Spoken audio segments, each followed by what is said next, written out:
अरे नेहा बहू, तू तैयार हुई कि नहीं? अरे तेरे पापा और विहान कब से शोर मचा रहे हैं। मम्मी जी थोड़ा सा टाइम और दो ना, अभी बस पैकिंग खत्म हुई है, अभी तो मैंने मेकअप भी नहीं किया है। और पिंकी बहू, तेरी तैयारी हुई कि नहीं? लंबा सफर है, खाना वाना पैक किया कि नहीं? हाँ मम्मी जी, बस वही कर रही थी, अभी थोड़ा रेडी हो जाती हूँ, फिर रास्ते में फोटोज भी तो लेंगे, पिक्चर अच्छी आएगी ना। दरअसल मधु जी, उनके पति महेश, उनकी 2 बहुएं मनाली में गर्मी के कुछ दिन बिताने जाने वाले थे, पर उनकी बहुओं की तैयारी ही पूरी नहीं हो रही थी। तभी विहान भी वहां आ जाता है। अरे पिंकी, तुम्हारा ये मेकअप तो पूरा ही नहीं हो रहा, ट्रेन छूट जाएगी भाई हमारी। अरे भाई होने दो ना तैयार, क्या हुआ है, सच सबर कर तो जाएंगे ना बहुएं। तो किसने मना किया है? पता था जल्दी जाना है, फिर भी लेट सोकर उठी, अब लगा रही है देरी। अरे ट्रेन छूट जाएगी हमारी, फिर मुझे ना कहना। ओहो विहान जी, क्यों घर को सर पर उठाया हुआ है, थोड़ा तैयार तो होंगे ही ना। हो गया, चलिए अब। हाँ अच्छा ही है, मेरे पति सूरज साथ में नहीं जा रहे, वरना तो पूरे टाइम इनका बस यही चलता रहता। विहान भी ना हमारे साथ बस अगले स्टेशन तक ही जाएंगे, वो वहीं उतर जाएंगे। अब खुसर पुसर हो गई तो चले। अरे भाई चलो, सामान गाड़ी में रखो। सब लोग गाड़ी में बैठकर स्टेशन के लिए निकलते हैं। बेटा विहान, गाड़ी तेज चलाना, कहीं ट्रेन छूट ना जाए। मैं बुढ़ापे में ये ट्रेन मिस नहीं करना चाहती। अरे क्या पता अगले ट्रिप में मैं जिंदा रहूं या ना रहूं। ओफो मधु, तुम्हारा भी ये मेलोड्रामा कहीं भी शुरू हो जाता है। जाने की एक्साइटमेंट में वो लोग समय से पहले ही स्टेशन पहुंच जाते हैं। लगता है हम सही समय पर आ गए। विहान, यहाँ स्टेशन पर ना बड़े ही तीखे मसालेदार छोले मिलते हैं, जरा वो तो ले आ। हाँ मम्मी, आप लोग रुको, मैं लेकर आता हूँ। विहान निकल जाता है, तभी एक ट्रेन आती है। मम्मी जी वो देखिए ट्रेन आ गई, आओ जल्दी से बैठते हैं। हाँ पिंकी, तुम जल्दी से विहान को आवाज लगा लो, ट्रेन ज्यादा देर रुकेगी नहीं। अरे वो देखो विहान आ रहा है, तुम लोग जल्दी से बैठो। विहान, ओ बेटा विहान, जल्दी से आ जा।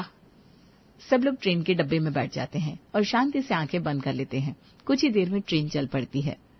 हे भगवान, अच्छा हुआ हम समय से आ गए। ट्रेन छूट जाती तो मनाली जाने का प्रोग्राम कैंसिल हो जाता और मोहल्ले की औरतों के सामने बेइज्जती हो जाती मेरी, वो अलग से। सही कह रही हूँ मम्मी जी। आइए ना सब साथ में सेल्फी लेते हैं और स्टोरी पे डालते हैं। मोहल्ले की सारी औरतें तो जलकर राख हो जाएंगी। आप लोगों का अभी से शुरू हो गया? अरे ट्रेन तो अभी ठीक से चली भी नहीं है और आप लोगों ने फोटो डालने भी शुरू कर दिए। अरे करने देना बच्चों को मस्ती, क्या हर टाइम टोका टोकी करता रहता है, एंजॉय करने के लिए तो आया है। देख लीजिए पापा जी, हर टाइम टोका टोकी करते रहते हैं। अरे हम औरतों को तो कभी कभार ही घूमना नसीब होता है, तो एंजॉय तो करेंगे ना। अरे तू इसकी वजह से मूड खराब मत कर, चल सेल्फी ले ले, मोहल्ले वाले ग्रुप में जरूर डालना। तीनों सेल्फी लेकर ग्रुप में डालती है। तभी स्टेशन आता है और विहान उतर जाता है। तभी किसी के खर्राटों की आवाज आती है। मम्मी, भूत ट्रेन के डब्बे में भूत है। अरे तू पागल हो गई है क्या? यहाँ कहाँ से भूत आएगा? भाभी सही कह रही है मम्मी, वो देखो। तभी उन लोगों ने देखा वहां एक सास और एक बहू थी। अरे कौन हो तुम लोग और यहाँ क्या कर रहे हो? चोरी से घुसे हो ना यहाँ? अरे ओ बहन जी, चोरी से हम लोग नहीं, तुम लोग घुसे हो। ये हमारा डब्बा है, हमने बुक किया था। अरे दिमाग खराब है क्या तुम्हारा? ये डब्बा हमने बुक किया है, तुम लोग यहाँ चोरी से घुसे हो, निकलो यहाँ से। अरे आंटी, ये 204 नंबर है, ये हमने बुक किया था, आप हमारे साथ ऐसे बहस नहीं कर सकती, चलिए जाइए यहाँ से। अरे तुम चढ़ क्यों रही हो मेरी मम्मी जी पर? जब मेरी मम्मी जी बोल रही है हमने किया है बुक, तो हमने किया है। पिंकी सही कह रही है, हम भी यहाँ से हिलेंगे नहीं, हम भी देखते हैं तुम हमको यहाँ से कैसे निकालती हो। सही तो कह रही है मेरी बहू, अरे जब मेरे बेटे ने बुक किया है तो किया। ये देखकर भावना और उसकी बहू चुप हो जाते हैं। जरा खाना तो लगाओ, बड़ी भूख लगी है भाभी, टिंकू भी कब से भूखा है। बस अभी लगाती हूँ। अरे देखना, मैंने खाने में ना एकदम देसी माल बनाया है, सफर में भी घर का स्वाद आ जाएगा। नेहा सबको खाना देती है। मम्मी मुझे ये आलू पराठा नहीं खाना, दही नहीं खाना, मुझे सैंडविच खानी है। तो बेटा पनीर और पूरी खा लो, देखो ये बहुत टेस्टी लगता है। ना मुझे ये नहीं खाना। टिंकू दही और पनीर की सब्जी फेंक देता है, जो बेचारी भावना जी के ऊपर जाकर गिरती है। एक तो हमारे डब्बे पर कब्जा कर लिया, ऊपर से मेरे ऊपर ये सब्जी गिरा दी, ये तुम लोगों ने अच्छा नहीं किया। अरे बहन जी, बच्चे ने गिराई है, जानबूझकर नहीं गिराई। अरे अगर गिर भी गई तो क्या हो गया जी, आप क्यों इन लोगों की मिन्नतें कर रहे हैं? और ये डब्बा हमारा है, हम इसमें सब्जी गिराए या पानी? गलती तो इन लोगों की है कि ये लोग यहाँ आए क्यों। बहुत घर घर और ससुराल खेल रहे हो ना, अभी तुम लोगों को बताते हैं। अभी टीटी को बुलाती हूँ, वही तुमको अच्छे से समझाएगा। अरे बुलाओ बुलाओ, वैसे भी टीटी को तो हम बुलाने ही वाले थे।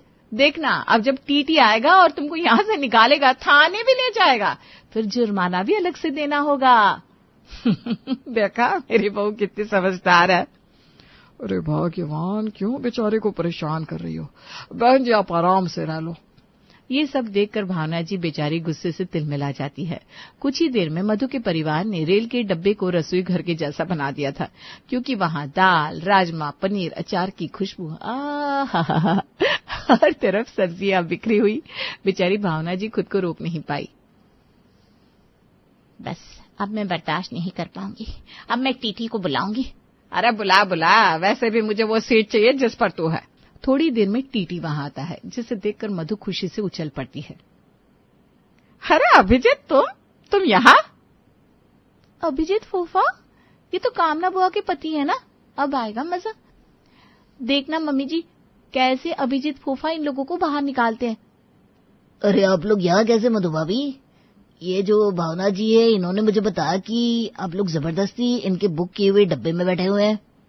अरे वही तो मैं भी कह रही हूँ, ये डब्बा विहान ने बुक किया था, अब वो तो हमें बिठाकर अगले स्टेशन पर उतर गया था। ये लोग बोल रहे हैं कि ये हमारा डब्बा है। भाई लंबा सफर है, हम तो मौज मस्ती करते हुए जाएंगे, इसलिए इनको यहाँ से निकाल दो।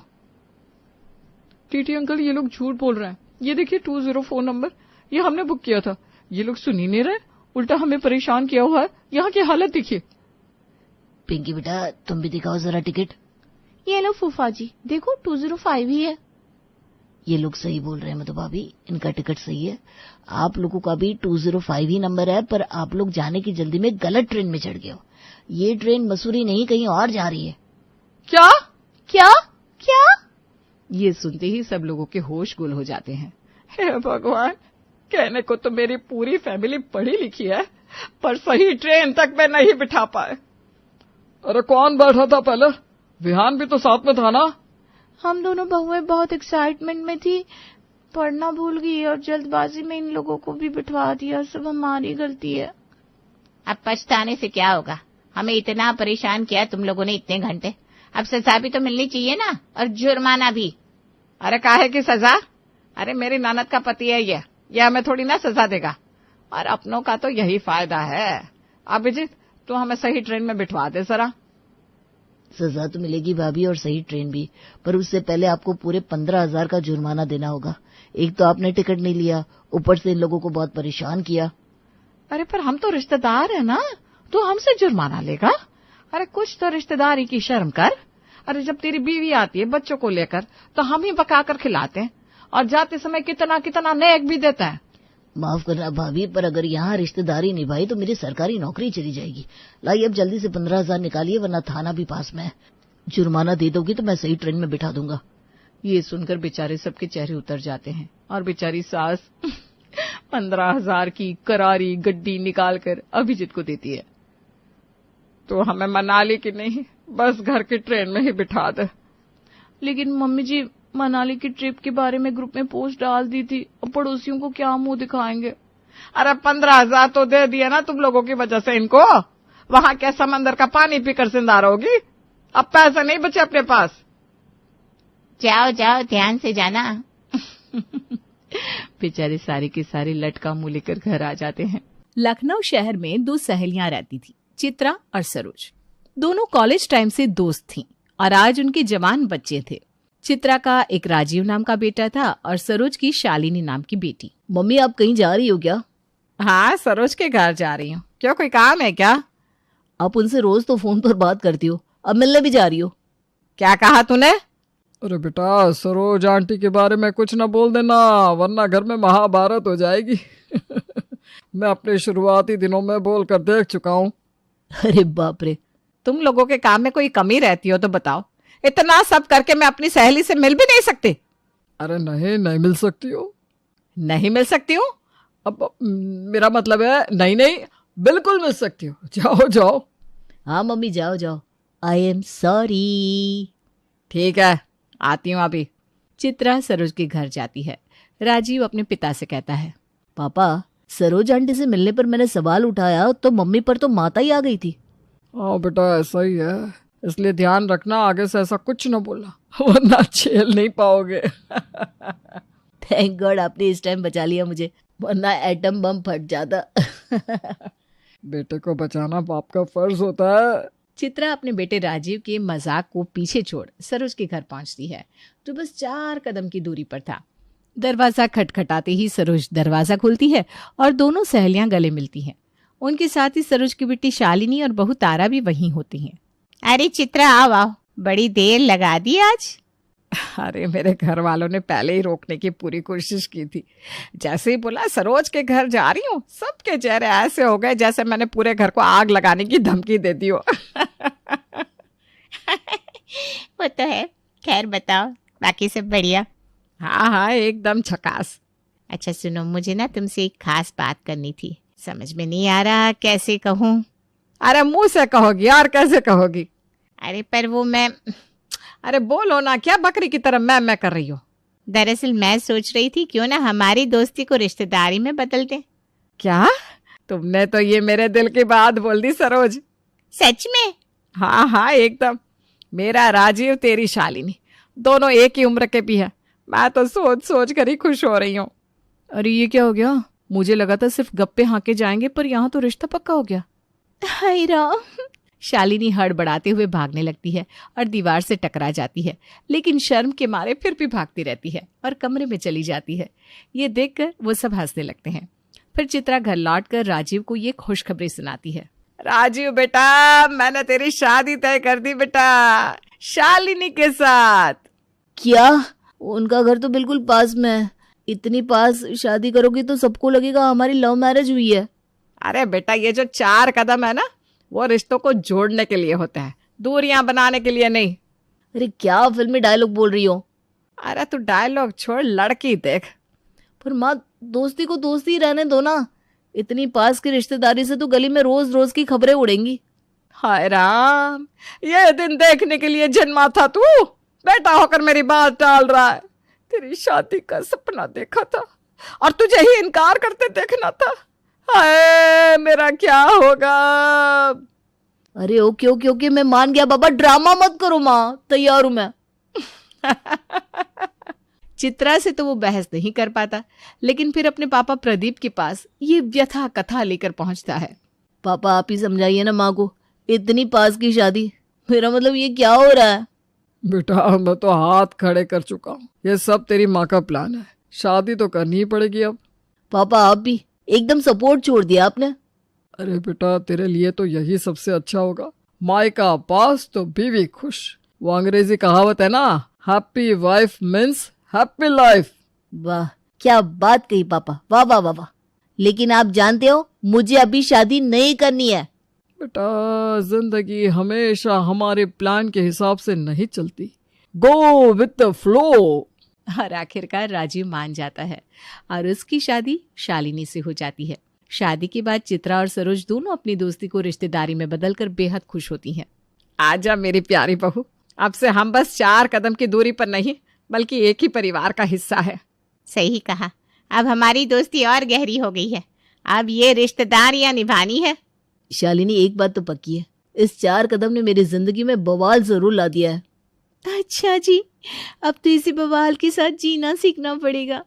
प्रदीप और सरोज हंसते हुए राजीव की खिंचाई करते हैं और पूरा घर हंसी खुशी से गूंज उठता है। एक दिन चित्रा अपने काम में व्यस्त थी कि अचानक उसे शालिनी की जरूरत पड़ी। शालिनी, ओ शालिनी, कहाँ हो भाई?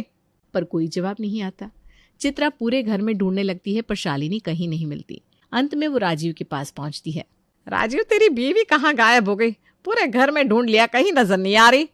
अरे मम्मी, वो शायद अपनी मम्मी से फोन पर बात कर रही थी, हो सकता है अपनी मायके चली गई हो। बिना बताए चली गई? बेटा फोन लगाओ उसे और कहो कि घर लौटे, मुझसे पूछ कर भी नहीं गई। तभी शालिनी घर में तेजी से दौड़ते हुए आती है। मैं आ गई, मैं फोन ना लगाऊं, बस घर तक गई थी, मम्मी की लाल साड़ी नहीं मिल रही थी ना इसलिए। अच्छा, तो ये इतना बड़ा इमरजेंसी का मामला था कि बिना बताए ही गुम हो गए। अरे मम्मी जी, 4 कदम की दूरी पर तो है मायका, इतना मत ढूंढा करो मुझे, मैं कहीं दूर थोड़ी ना जा रही हूँ। अगले दिन शालिनी के पास उसकी मम्मी का फोन आता है। शालिनी, जल्दी घर आ जा बेटा, तेरी भाभी नहा रही है, मुझे बाहर जाना है और गैस पर पतीला चढ़ा रखा है, जरा आकर सब्जी चला दे। अच्छा मम्मी, अभी आ रही हूँ। शालिनी फुदकती हुई अपने मायके पहुंच जाती है। उधर घर में चित्रा फिर किसी काम के लिए उसे ढूंढने लगती है। शालिनी, ओ शालिनी, कहाँ गई फिर से? दिन में 2-2 बार गुम हो जाती है ये लड़की। अंत में जब वो नहीं मिलती तो चित्रा उसे फोन लगाती है। अरे कहाँ हो बेटा? तुम्हें यहाँ ढूंढ ढूंढ कर परेशान हो गई हूँ मैं। अरे मम्मी जी, वो आपकी सहेली यानी मेरी मम्मी ने बुला लिया था, सब्जी चलानी थी। अच्छा, तो तुझे वहाँ सब्जी चलानी थी और यहाँ मैं लट्टू बन गई तुझे ढूंढ ढूंढ कर। आप ना लट्टू ना बना करो, मैं बस अभी आ रही हूँ जरा देर में। ये कहने के बावजूद वो काफी देर बाद घर लौटती है। अच्छा, तो तुम्हें सब्जी चलाने में इतनी देर लगती है कि खाना बनाने का वक्त भी निकल गया? मम्मी जी, वो क्या है ना, जब माँ वापस आ गई तो उनसे बातें करने लगी, टाइम का पता ही नहीं चला। वाह वाह वाह, तुम बातों में लगी थी और यहाँ सबके पेट में चूहे कूद कूद कर मर गए। छोड़िए ना मम्मी जी, बताइए अब क्या पकाना है, अब भी बना देती हूँ। बना तो दिया मैंने, राजीव और तेरे पापा जी को भूख लगी थी, कब से तेरा इंतजार कर रहे थे। अरे ध्यान रखा करो, अब तुम शादीशुदा हो। ओ मम्मी जी, सॉरी, अगली बार ना बता कर ही जाऊंगी। इस बार मुझको राणा जी माफ करना, गलती मारे से हो गई। ठीक है, पर ध्यान रखना कि अब मायके की सब्जी चलाने से ज्यादा ससुराल की गृहस्थी चलाने पर ध्यान देना है। जी मम्मी जी। एक दिन चित्रा के घर मेहमान आए हुए थे। वो उनसे हंसी मजाक में बातें कर रही थी। अचानक उसे याद आया कि वो मेहमानों को चाय नाश्ता कराना तो भूल ही गई है, इसलिए वो शालिनी को बुलाने लगी ताकि नाश्ते का काम वो संभाल ले। शालिनी, ओ शालिनी, सुनती हो बहू, जरा इधर आना। पर कोई जवाब नहीं। चित्रा फिर से जोर से आवाज लगाती है, अरे बहू रानी, शालिनी कहाँ हो? अब चित्रा के सब्र का बांध टूटने लगता है। वो गुस्से में शालिनी के कमरे की ओर जाती है, लेकिन शालिनी वहां भी नहीं थी। पूरा घर छान मारती है पर शालिनी का कहीं अता पता नहीं चलता। कमाल है भाई, मेरी बहू है या भूत, कभी भी गायब हो जाती है। थक हार कर चित्रा उसे कॉल करती है। कहाँ हो तुम? मैं कब से कुत्तों की तरह यहाँ भौंक रही हूँ। मम्मी, वो मैं मायके आई हूँ। असल में ना मम्मी बाजार गई है, भाभी ना आ रही है और डिलीवरी वाला आने वाला है, तो मम्मी ने कहा कि शालू जरा पार्सल ले लेना। ओहो, तो ले लिया पार्सल महारानी जी? नहीं, अभी तक डिलीवरी वाला आया ही नहीं। उसने बोला था 10 मिनट में आऊंगा, पर देखिए ना कितना लेट हो गया है। अरे तू पार्सल लेने गई है या पिकनिक मनाने? मुझे यहाँ बताकर भी नहीं जा सकती क्या? कितनी बार समझाया है कि जाने से पहले बता दिया कर, और तू हंस क्यों रही है? शालिनी की हंसी नहीं रुकती और वो फोन काट देती है। और इतना कुछ सुनने के बाद मेहमान बोल पड़ते हैं, अरे भाभी जी, रहने दीजिए नाश्ता, वैसे भी इतनी परेशानी हो गई है, बस आप शांत हो जाइए वरना तबीयत बिगड़ जाएगी। अरे नहीं, नाश्ता तो आपको करके ही जाना पड़ेगा, बहू ना सही मैं तो हूँ। अगली सुबह शालिनी फिर तैयार होकर कहीं जाने लगती है। चित्रा देखती है और फटाक से रोक लेती है। अरे आप कहाँ चली सुबह सुबह? मम्मी का योगा मैट ना कहीं मिल ही नहीं रहा, बस वही ढूंढने जा रही हूँ। अरे वाह, तुम्हारी मम्मी का योगा मैट ढूंढने का जिम्मा भी तुम पर है। मतलब अब यहाँ कुछ भी करना छोड़कर कहीं के भी काम करती रहो। मम्मी जी, क्या करूं, मेरी मम्मी का मेरे बिना काम नहीं चलता। ये बोलकर वो लहराते हुए चली जाती है। उसके जाते ही राजीव उठकर आता है। चित्रा उससे कहती है, जरा अपनी बीवी को समझाओ, जब देखो तब अपने मायके भाग जाती है। मम्मी, शादी आपने करवाई थी तो समझाना भी आप ही की जिम्मेदारी है। मैंने तो मना किया था कि इतनी करीब शादी ना करवाओ, लेकिन नहीं, आप मानी नहीं, अब आप ही संभालो। तो क्या मैं रोज उसकी आया बनकर उसे समझाऊं? मेरी भी कोई इज्जत है। मम्मी, अगर इज्जत की इतनी चिंता है तो इसका समाधान आपकी समधन के पास होगा, उन्हीं से बात करो। कौन? आपकी पूर्व सहेली और वर्तमान समधन सरोज आंटी, यानी मेरी सासू माँ। राजीव की बात सुनकर चित्रा सोच में पड़ जाती है। उसे समझ में नहीं आता कि अपनी सहेली सरोज से क्या कहे। सरोज अब सिर्फ उसकी सहेली नहीं, समधन भी है। रिश्ता बदल चुका है। सरोज अब मेरे समधन भी है। मैं इस मामले में उससे डायरेक्ट बात नहीं कर सकती, कुछ और करना पड़ेगा। लेकिन क्या करूं? हे भगवान मेरी मदद करो। अगले दिन चित्रा सब्जी लेने बाजार जाती है, जहां उसकी मुलाकात शालिनी की भाभी तारा से होती है। पहले तो वो आपस में हालचाल लेती हैं, फिर धीरे धीरे चित्रा अपनी समस्या बताने लगती है। अरे तारा, ये तुम्हारी ननद शालिनी तो रोज ही तुम लोगों के पास आ जाती है। अब देखो सरोज से कुछ कहूँ तो रिश्ता बिगड़ जाएगा। समझ में नहीं आता क्या करूं।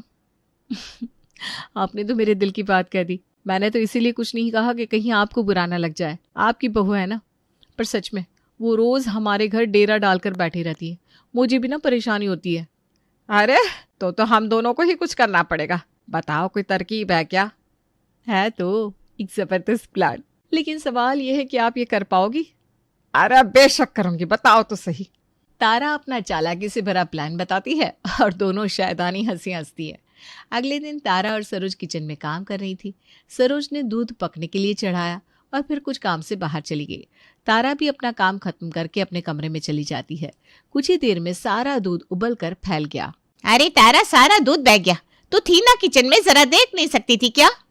अरे मम्मी जी, मुझे लगा आप शालिनी को बुला लेंगी देखने के लिए, इसलिए मैं अपने कमरे में चली गई थी। मैं दूध देखने के लिए उसे क्यों बुलाऊंगी भला?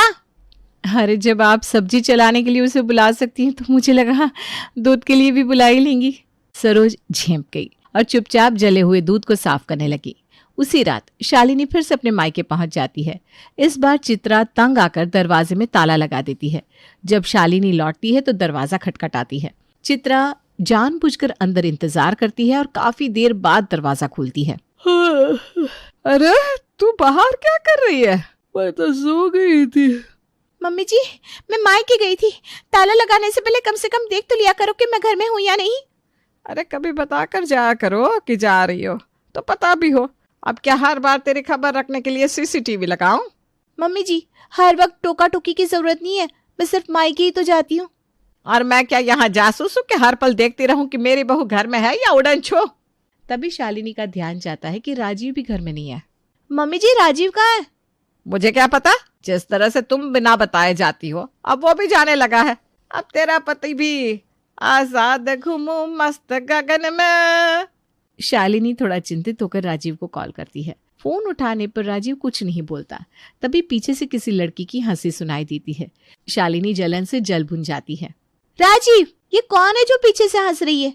राजीव कुछ नहीं बोलता, बस उसकी और लड़की की हंसने की आवाजें आती रहती है और फोन कट जाता है। शालिनी जलन से चिढ़ जाती है और पीछे खड़ी चित्रा अपनी हंसी रोकने की कोशिश करती है। मम्मी जी, वो मुझे लगता है राजीव का किसी और से चक्कर चलने लगा है। पीछे से किसी लड़की की हंसने की आवाज आ रही थी, वो कुछ बोले भी नहीं। अरे तो मैं क्या करूं? तो खुद घर से बाहर रहती है, जैसी पत्नी वैसा पति। जब घर में उसे रोकने वाला कोई होगा तभी तो रुकेगा ना। शालिनी गुस्से में राजीव को कई बार कॉल करती है, लेकिन वो फोन ही नहीं उठाता। पूरी रात यूं ही गुजर जाती है। शालिनी सो नहीं पाती। अगली सुबह राजीव घर आता है तो शालिनी का पारा चढ़ जाता है। आप रात भर कहाँ थे राजीव? तुम कब बताकर जाती हो कि तुम कहाँ जा रही हो? तुम्हारे आने जाने का कोई समय है? तो फिर मुझसे क्यों सवाल कर रही हो? अब दोनों में जोरदार बहस शुरू हो जाती है। चित्रा दोनों की लड़ाई देख रही थी, लेकिन बीच में नहीं बोलती। अरे बस करो, ये क्या तमाशा है? अरे रहने दो, आज बात साफ होनी चाहिए। इतने में सरोज का फोन आता है और शालिनी फोन पर ही रोते रोते अपनी माँ को सारी बात बताती है। क्या? राजीव का किसी और से चक्कर? अरे रुक रुक, मैं आती हूँ। सरोज फौरन चित्रा के घर पहुंचती है। साथ में तारा भी आती है। घर में घुसती ही वो राजीव से सवाल करने लगती है। ये क्या चल रहा है राजीव? क्या चल रहा है? ये बिना बताए जब चाहे अपने मायके चली जाती है। मैंने तो कभी कुछ नहीं कहा, तो फिर मुझसे क्यों सवाल पूछ रही है? बिल्कुल सही कहा राजीव ने। ये तो बराबरी की बात है ना। अगर तुम्हें बराबरी से दिक्कत है तो अपनी बेटी को अपने साथ ले जाओ। तू पागल हो गई है क्या चित्रा? ऐसी बात है तो मैं अभी ले जाऊंगी बेटी को। ये सुनकर शालिनी घबरा जाती है और रोते हुए राजीव के पैर पकड़ लेती है। नहीं राजीव, ऐसा मत करो, मैं सुधर जाऊंगी, प्लीज मुझे माफ कर दो। ये देखकर राजीव, चित्रा और तारा जोर से हंस पड़ते हैं। अरे ये सब तो हमारा प्लान था। मैं कल रात कहीं गया ही नहीं था, बाहर ही बैठा था। फिर बाद में चुपके से बैठक में सो गया था। बस तुम्हें सबक सिखाना था कि अगर तुम्हारा जीवन साथी हर वक्त बाहर रहे तो कैसा लगता है। लेकिन वो लड़की की आवाज, वो कौन थी? वो तो मैं थी।